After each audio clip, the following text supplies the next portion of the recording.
Marie Lenrue. Alors, quelle joie de vous avoir une fois de plus ce matin. Nous avons une révision, mais aussi un aperçu d'un livre de la Bible qui n'est pas lu très souvent. Si vous regardez dans votre Bible au livre d'Ecclésiaste, c'est un livre particulier parce que l'Ecclésiaste est un livre très souvent négligé.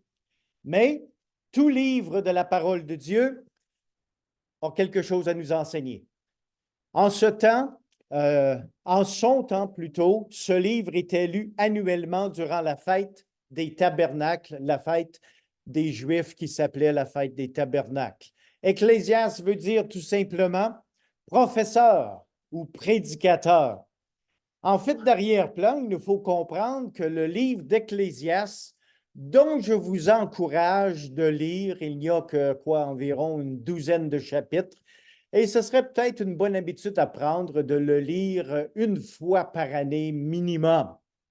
Alors, en fait, d'arrière-plan, eh bien, les réclamations du livre même concernant l'auteur, je vous inviterai de tourner avec moi dans ce beau livre des Saintes Écritures au chapitre 1er et le verset 1. Ici, il s'agit de paroles de l'Ecclésiaste, fils de David, roi de Jérusalem. Alors, c'est intéressant que celui qui a écrit le livre de l'Ecclésiaste, c'était Salomon. Salomon était l'homme le plus sage qui n'ait jamais existé sur terre. Alors, peut-être que nous-mêmes, on démontrait une certaine sagesse si nous prendrons le temps, minimum une fois par année, de lire le livre de l'Ecclésiaste pour savoir quels sont le genre d'études que cet homme a fait et quelles sont les conclusions auxquelles il en est arrivé.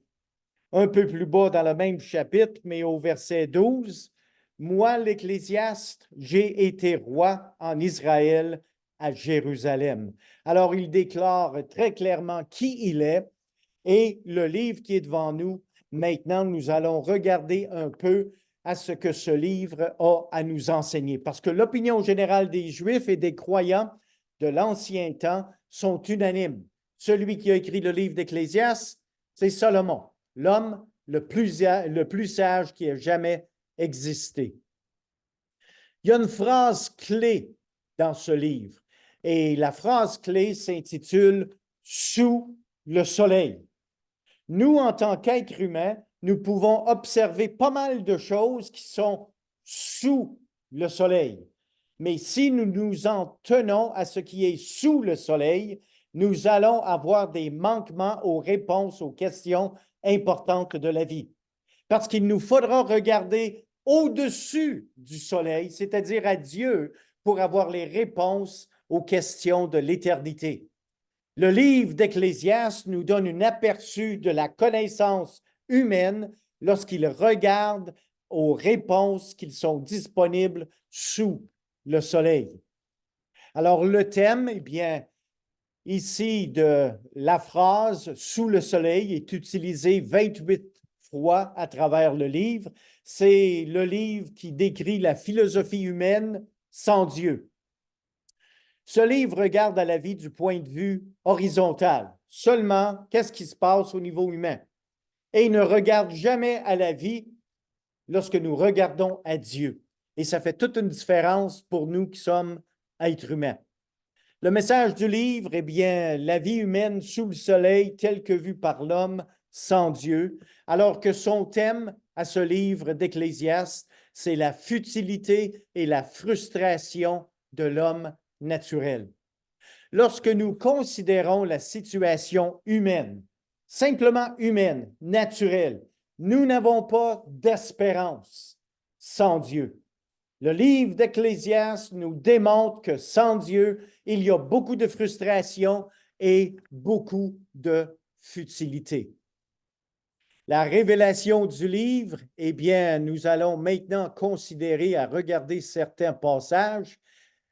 Avez-vous déjà entendu quelqu'un dire « La mort entre un être humain et un chien, il n'y a aucune différence. » Eh bien, vous allez retrouver ce même genre de philosophie dans le livre d'Ecclésiaste, au chapitre 3 et le verset 19 et 20. Remarquez qu'est-ce qui se passe quand quelqu'un regarde à la vie du point de vue humain seulement, sans considérer le point de vue divin. Car le sort des fils de l'homme et celui de la bête sont pour eux un même sort. En d'autres mots, que tu sois un chien ou que tu sois un être humain, il n'y a pas de différence. Puis en plus, il dit, comme meurt l'un, ainsi meurt l'autre. Ils ont tous un même souffle et la supériorité de l'homme sur la bête est nulle, car tout est vanité. Alors, vous voyez maintenant comment ça peut être déprimant de regarder à la vie sans considération divine. Parce que qui que vous êtes, où que vous êtes, votre vie n'a pas plus de valeur que celle d'un chien ou d'un animal quelconque. C'est ce que l'être humain conclut lorsqu'il est sans Dieu. Et également, la mort, eh bien, c'est une finalité sans espérance. Cette fois-ci, le livre d'Ecclésiaste toujours, mais au chapitre 9 et le verset 5. Les vivants, en effet, savent qu'ils mourront, mais les morts ne savent rien, et il n'y a pour eux plus de salaire, puisque leur mémoire est oubliée. Hey, c'est pas déprimant un peu, ça? C'est pas déprimant un peu? Les vivants, en effet, savent qu'ils mourront. Ben oui, on sait qu'un jour, ben, il y a juste deux choses qui sont certaines, les taxes et la mort. Soit que le gouvernement vienne vous chercher ou la santé vient vous chercher. Les taxes sont certaines, ainsi en est-il de la mort. Puis, il dit un peu plus loin, mais cette fois-ci au verset 10 du même chapitre, tout ce que ta main trouve à faire avec ta force, fais-le, car il n'a ni œuvre, ni pensée, ni science, ni sagesse dans le séjour des morts où tu t'en vas. S'il y a un livre qui est déprimant à lire, c'est bel et bien le livre d'Ecclésiaste. Mais nous devrions le lire au moins une fois par année. Pourquoi? Parce que ce livre nous rappelle qui nous sommes sans Dieu. Et tel en est-il de l'être humain qui est sans Dieu. L'enseignement du Nouveau Testament nous enseigne certains éléments concernant un individu qui est décédé dans Luc chapitre 16, versets 19 à 31, que je vous inviterai de lire à la maison. La philosophie du livre d'Ecclésiaste est la philosophie de l'homme sans Dieu. Cependant, Ecclésiaste est un livre inspiré par Dieu qui nous montre la frustration de l'homme sans Dieu.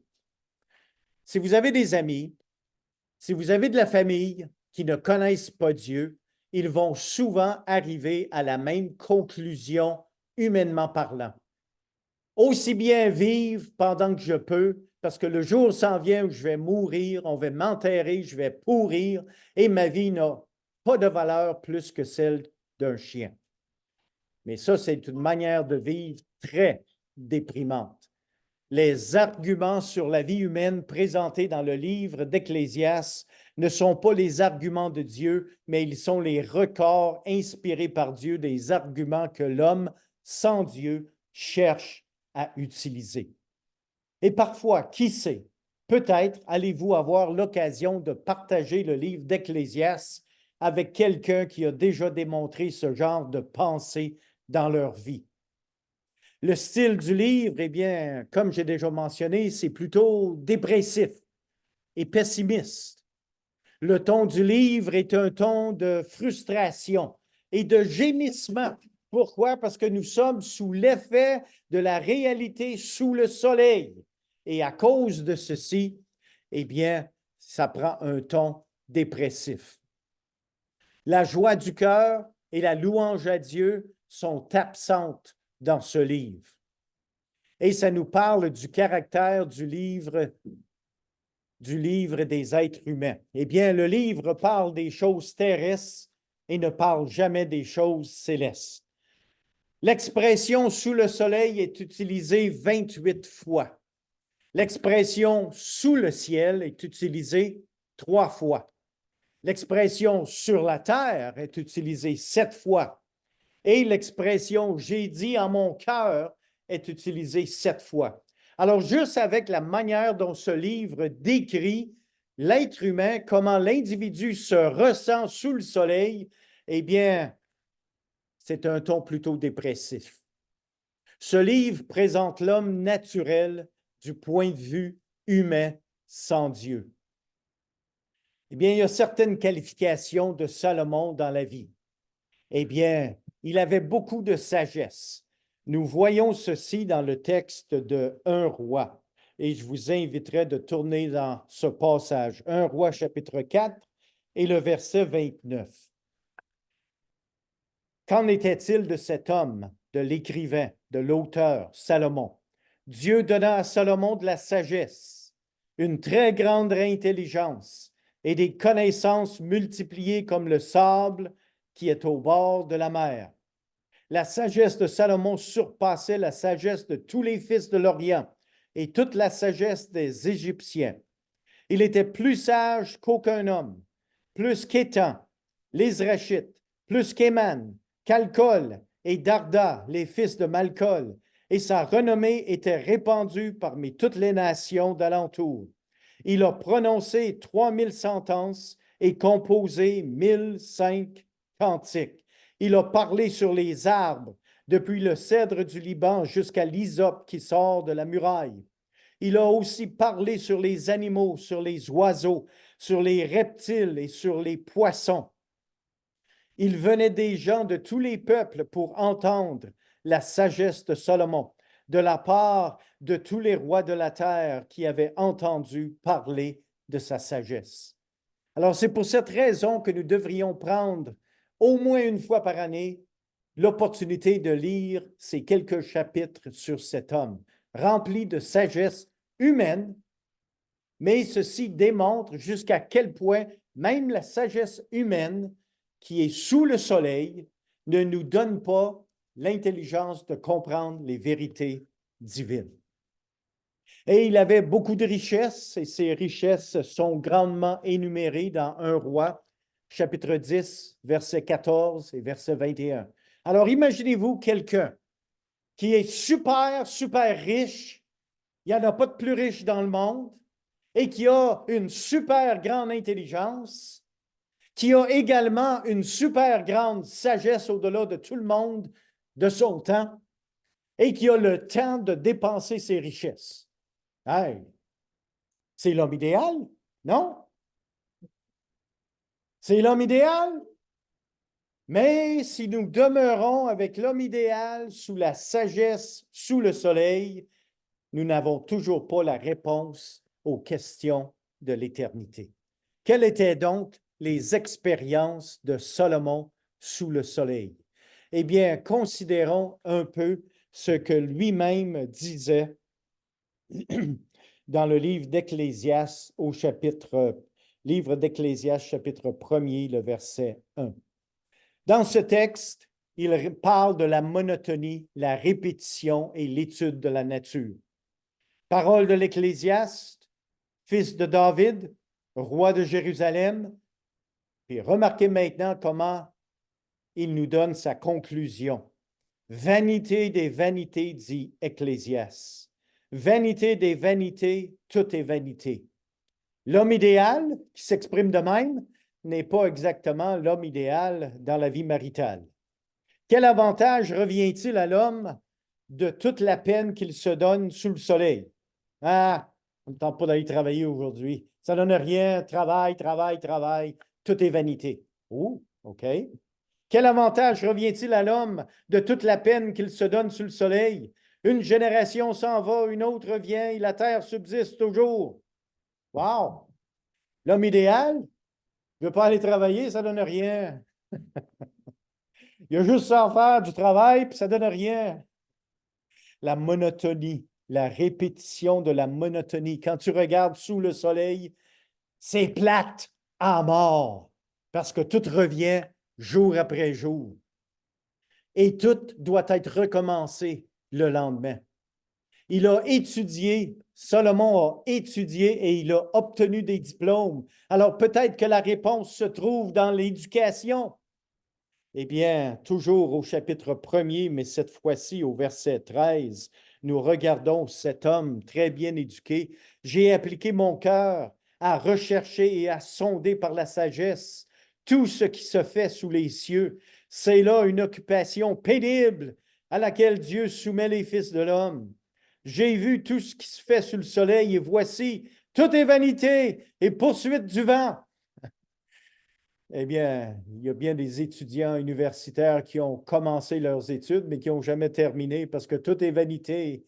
Tu peux être un étudiant éternel, mais si tu regardes seulement sous le soleil, il n'y a pas de réponse aux questions de l'éternité. Verset 15.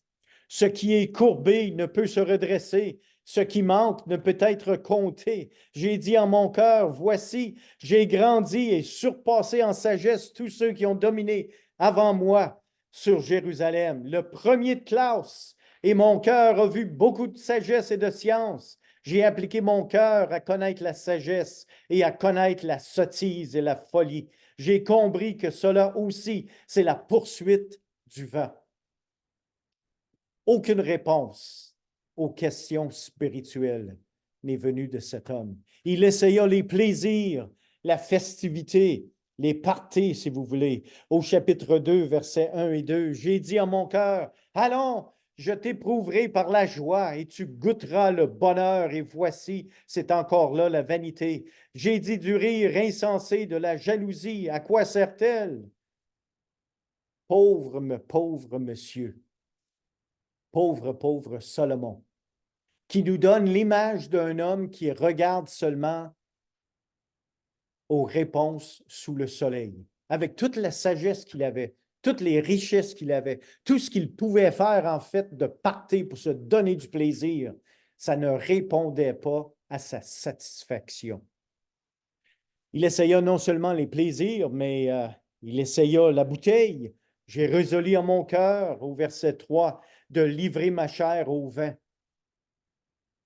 Vous connaissez des gens qui se sont tournés vers la boisson pour enterrer leurs soucis, leurs peines, leur misère. Eh bien, Salomon, l'homme le plus sage sur toute la terre qui a jamais existé, a essayé ça.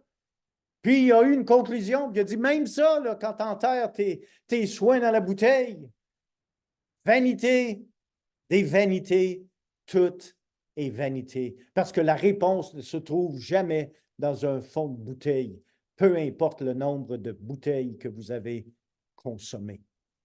Il essaya non seulement les plaisirs et les parties, mais il essaya la bouteille. Il a accompli des choses pour émerveiller les gens. Alors peut-être que la situation, la réponse se trouve dans la popularité.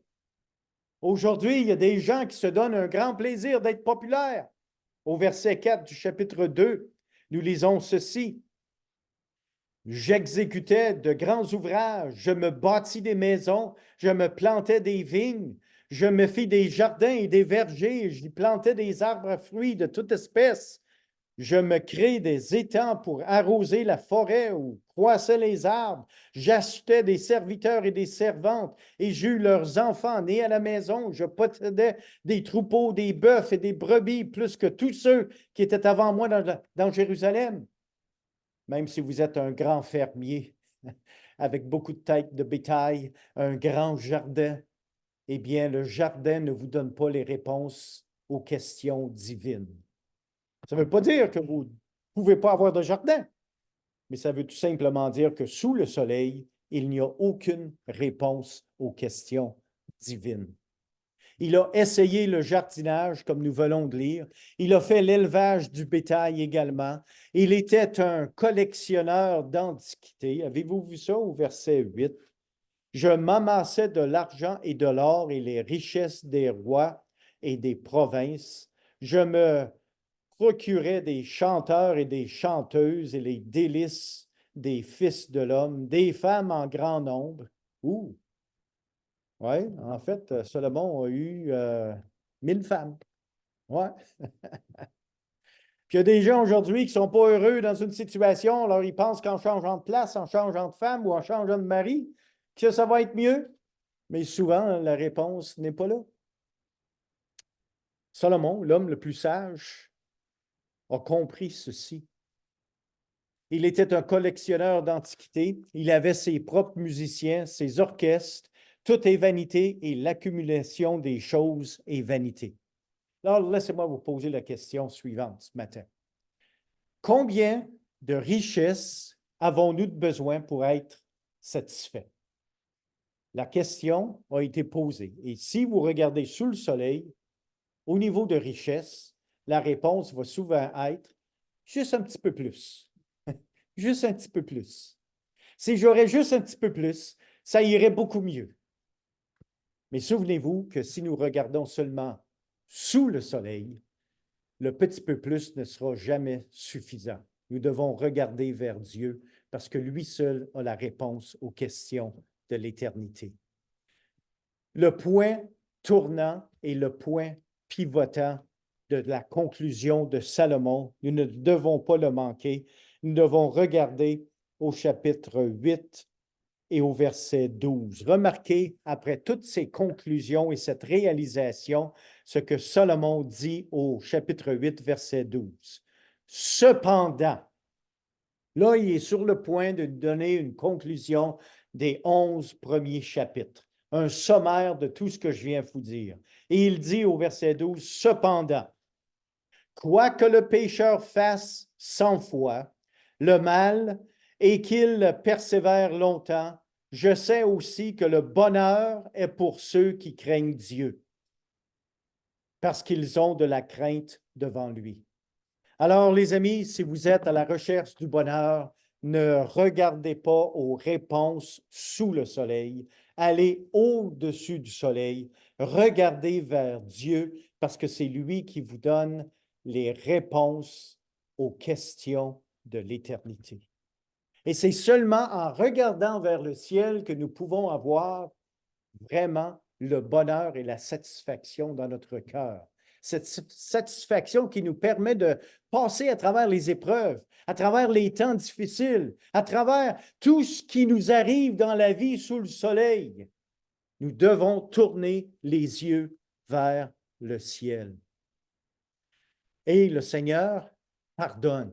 Souvenons-nous de ceci. Celui qui craint Dieu, même s'il est dans une situation comme Salomon décrit, le pécheur qui fait 100 fois le mal et qu'il persévère longtemps, le Seigneur pardonne. Quelle beauté, quelle merveille. Être capable de ne plus porter le fardeau de nos anciens péchés, mais d'avoir une page vierge sur laquelle maintenant nous pouvons écrire une nouveauté de vie avec le Seigneur pour pouvoir avoir cette satisfaction de bonheur éternel dans notre vie.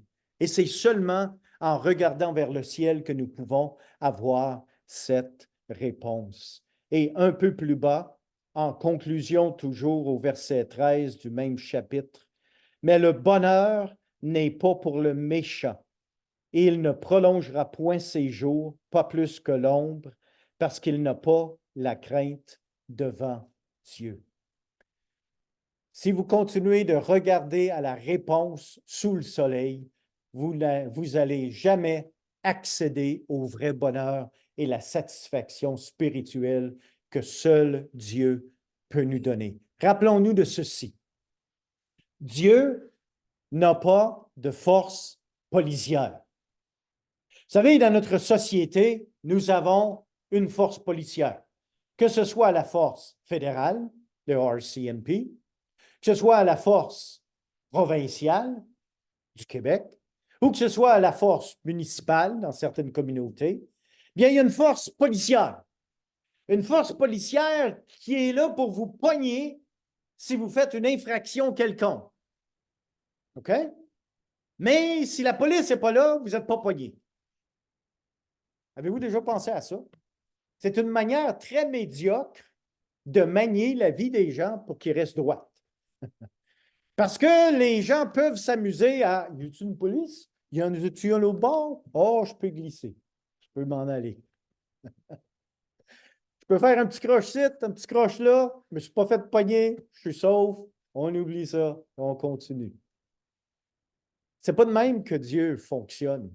Dieu n'a pas de force policière pour vous guetter. Non, il y a des anges. Il y a le Saint-Esprit qui habite en nous. Vous savez, cette petite voix qui nous donne un petit coup de coude dans les côtes de temps en temps, qui dit « Hey, t'as pas bien fait ça. Tu aurais pu être un peu plus gentil. Tu n'avais pas besoin d'être si sévère. Tu aurais pu te calmer un peu plus. Tu aurais pu modifier ton langage. » Ça, c'est l'Esprit de Dieu qui est en nous, qui nous donne des suggestions comment agir. Mais pour avoir l'Esprit de Dieu, il faut premièrement demander pardon de nos péchés à Dieu pour que lui puisse nous donner l'intelligence d'être capable de répondre aux standards divins parce qu'il nous a donné l'Esprit Saint qui est en nous. Alors que le Seigneur vous garde et vous conduise dans l'étude de sa parole. Et encore une fois, je vous encourage de lire au complet les 12 chapitres du livre d'Ecclésiaste. Soyez bénis.